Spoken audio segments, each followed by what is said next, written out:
Hey guys, welcome back to the channel. Today I'm going to be showing you a little haul that we got from the garden and everything that I'm going to be doing to preserve what I've got. First things first, I'm out here on my back deck and I'm grabbing a old baby crib, like I don't even know what it's called, like the springs that you put a baby mattress on, the springs that would attach to the crib frame. I'm grabbing that because I had it out here and I was going to use it as like a chandelier decoration. I'll flip this around and kind of show you what I'm talking about.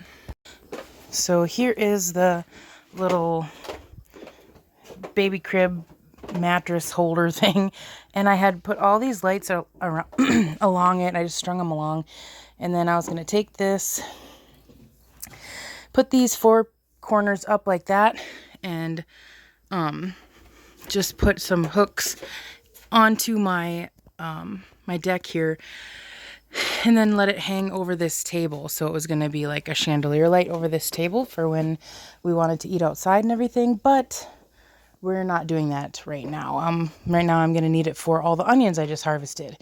I'm going to use that to hang my onions on to let them dry and be able to be preserved for the winter. So that's what I'm going to grab. I'm going to bring it inside and pray there's no spider webs on it, or spiders, because there's a lot of spider webs back here. It's hard to see, but it's kind of gross. We haven't been back here a lot because we've been busy, so everything got taken over by spiders. Yuck. I'm going to bring that in, and then I will show you what we harvested today. So I came in, and my husband and I just set it up in our garage because he looked at the forecast and it looks like there's some rain in our future. My back deck was going to be where I put these because, you know, it'll get nice airflow out there. Stuff like that. I figured it'd be great, but with the rain coming, we just decided to start them off in here. We can just put the garage door up and let them sit here and get the airflow that way, or if we look at the forecast and there's an extended period of time where it looks like it's not going to rain, then I can just have him and I grab each end, lift this up, and just carry it straight out on the back porch and just do the same kind of setup and let the wind help me out and do its thing. But these are our onion harvest 2023. So I've actually pulled a couple out of the ground before this just to cook with. I'm like, shoot, I'm cooking and I needed onions. I didn't want to go to the store because I knew harvest was coming soon.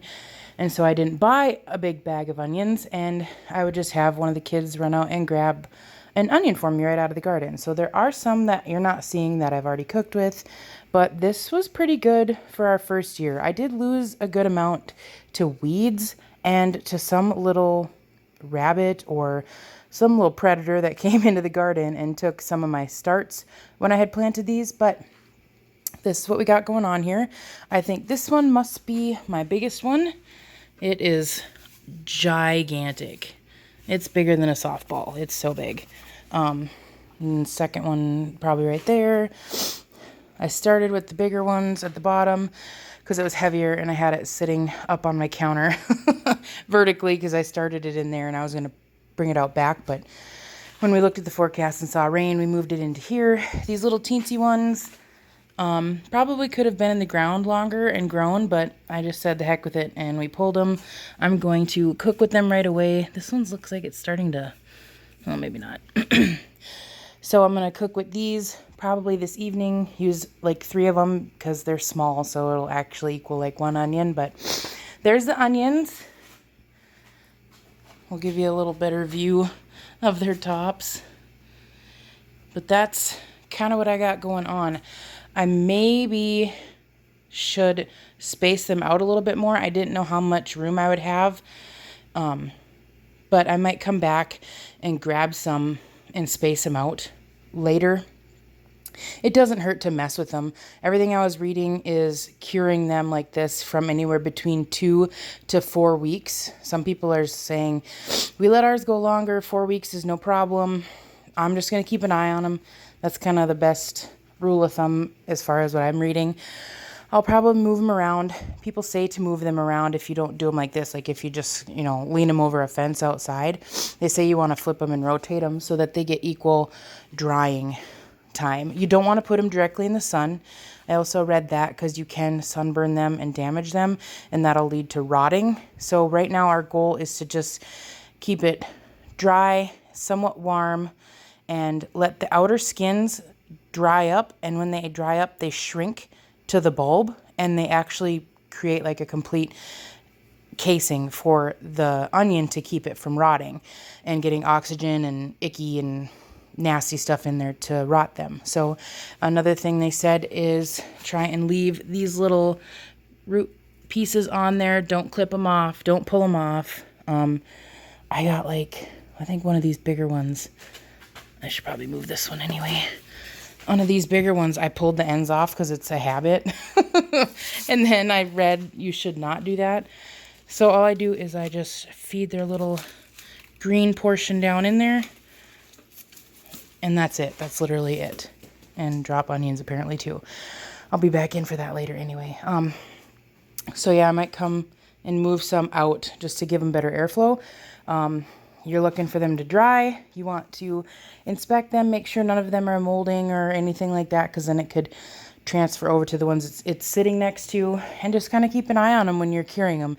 This is a crucial step if you plan on storing onions long term. Number one, make sure you're growing a variety that is for long-term storage. They mostly always say what the storage capacity is for them. And then second, you want to make sure you cure them. Otherwise, they will absolutely rot on you. So crucial step, letting it happen, letting them cure, and we should have a good chunk to get us through part of the winter. This will not get me through all of the winter because I easily use 3 to 4 onions a week. So, this will get us through the fall. But now that I kind of know what I'm doing, I think next year I'm going to be able to do better and have a bigger harvest next year. I also pulled up my basil plants, and I just went through. They were already starting to flower. I went through and I just de-leaved them. Okay, just 1 minute, honey. Give me 1 minute, okay? I went through and I pulled the leaves off of them, and I was going to make pesto and freeze it, but then I realized I did not have any walnuts, and the recipe that I use has walnuts and lemon juice, and I do not have either of those. So I have to grab that tomorrow. I think these should hold all right in the fridge like this. All I did was put them in storage bags, and then I just left a tiny gap in the bag, and I pushed all the air out like this, and then I zipped it shut. So I'm going to throw these in the fridge, and then I also got, don't mind kids, leaving stuff everywhere. We also got a good chunk of our okra. We're just going to chop it up and then flash freeze it on a cookie sheet and then freeze it in Ziploc bags. You gonna make it over there? I think you need a drink, baby. So I also have some licorice basil here. I'm not sure. It smells just like black licorice. I'm not sure what I'm going to do with that. So not sure on that yet. My tomatoes. We actually got meatballs on sale at the store. My husband found some. And I think I might make a homemade marinara sauce to go with those meatballs for supper. Oh, and then we also got 3 watermelon. I think I showed that in the beginning. But one of those, maybe I didn't. One of the watermelon Anthony already cut up and put in the fridge. So we're going to have that for supper tonight too. Hello, girls. Hello. I just put the basil stems out here to offer it to them and see if they want it. What are you doing? Nobody seems to be checking it out. Oh, Norma Jean. They're sure in the grass, though, getting bugs and all kinds of good stuff. Right, ladies? Chick, chick, chick, chick, ladies.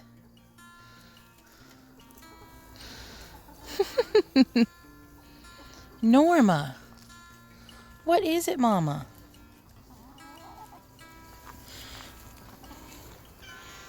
Letting them enjoy as much as they can before the weather turns. It's gonna cool off quicker than we can blink an eye. Yeah, look at you girls.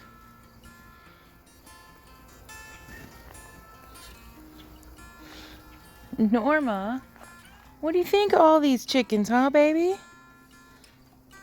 Hi, girlfriend. Hi, baby. Want to say hi to everyone? Come here. Come here.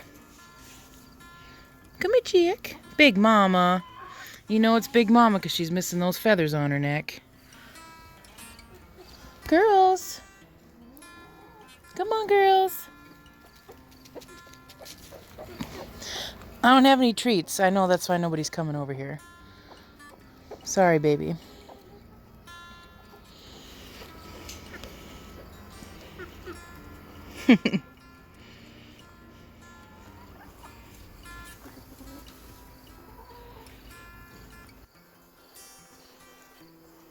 Hi, girls. And this one right here was a runt that was in the meat bird population that we had. She would have been the 69th chicken for butcher, but when she was younger, she was so tiny and so stunted. She's just a little bit different. I don't know what's wrong with her. It's almost like she can't see well, but she can see because she chases bugs and stuff, and I don't know. She's just a little different. So we decided to keep her. And she makes 25 hens now that I have. So she rounded out the group. Instead of 24, we have 25. And that's a solid number for me. Right, girls? Yeah. So she gets to hang out as part of the flock. She's a little skittish and kind of weird, but I don't know what her major deal is because she hasn't grown. That's pretty much as big as she's got. Come on, baby. Come here. Come here, chick. Come here, chick. Not you. Girl, you're so friendly. Please don't take my ring. Thank you. Yes, I know. Hi. No, I don't. I'm not food, baby girl. I know. I don't have a snack for you. Sister? Nope, I don't have anything for you, baby. You're like right up on me. Sister?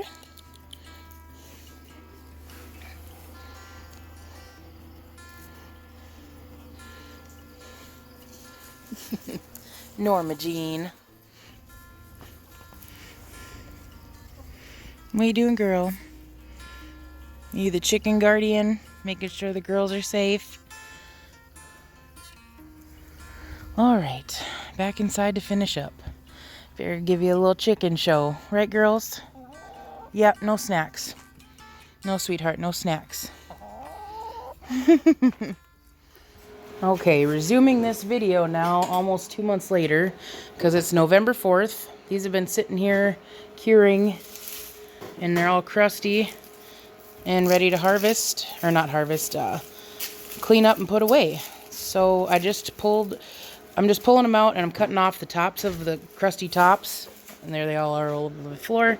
And then I'm storing them in these mesh bags to keep airflow, and then I'm just going to keep them out here in the garage where it's kind of cooler, and then you can just grab them from the side.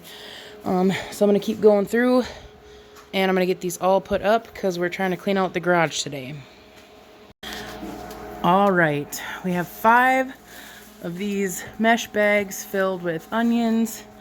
They're just going to hang out in here, ready to go when I need them. And then this crate I got filled as well. Some of these onions that I was pulling apart looked a little weird, so I'm going to use them first just because they're not very... This one has a big open top and it's soft, so I want to use them before they go rotten. And then I put the gigantic ones in here that are like softball size and bigger.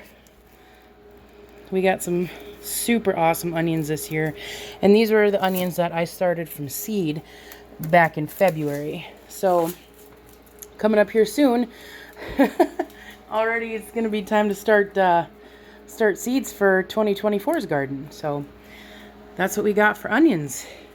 I left them in here a little bit longer than normally recommended because it was like, what, 4 to 6, 8 weeks, something like that. So they were a little bit longer, but that way I know that they were cured and ready to go. Everything's, let me see if I got a good example of one here. When you let them dry, that outer skin sucks tight. You can see at the top, it sucks in tight, and it basically creates like almost a airtight seal around the actual onion itself, and that's what keeps them preserved. Now I just buried my ones I want to use first, but yep, you just want to make sure that they're nice and dry, and then this should last me until spring easily if I keep it in here where it's cool and the lights are off most of the time. So that is it. You've seen the start to finish of curing my onions. It's been a really long time since I've done a video or like finished this video. I started shooting it way back a long time ago, and now I'm just finishing it up today, November 5th. It's been wild. Just kind of a little update. I just needed to stop. I just needed to reset kind of like the priorities in my life. I was just spread too thin. I had too much going on. We had to weed out some things that were just not productive to our life. And for me, my focus has been getting my life back to glorify God. And that's what my life is about. That's what our family's life is about. And so my channel is going to kind of reflect going forward. Everything that I do, I want to do to glorify God and to build that relationship with me and Him. So that's kind of why I haven't been on YouTube very much or social media or anything, is just because we pulled back, reprioritized our life, and now I'm starting to dip my toe back into social media because I still feel like this is part of the calling that God has on my life. And there's going to be some more changes going forward in our life. Big changes. I'm not going to discuss it right now on social media. But in the new year, things are going to look crazy. That's part of this process with trusting and praying and just listening to what God wants me to do and letting Him lead me down that path. So I appreciate all of you guys that are here with me. I just looked on my channel yesterday and I saw I have like 315 subscribers or something like that. I can't believe it. Thank you. I'm so blown away. I can't believe that many people would care about our little farm here in North Dakota, but I'm very, very grateful that you guys are here with me. And I hope that I can continue to bless you guys as we go forward with what I'm going to share and what our homestead's going to become. It's going to be a wild ride. I'm just going to keep praying and trusting God to lead us down the right path. And you guys are going to come along for that journey. I'll be recording as much as I can. Also with keeping my family as my number one priority. Obviously, God's my number one priority, but here on earth, my family is going to be my number one priority. And I'm going to take you guys along any bit that I can. So I hope you have a great fall. Thanksgiving's coming up. I'm hoping to share some videos around what we're going to be doing with that and the things that I'm thankful for. So I appreciate you guys so much, and I hope you have a great week. Bye.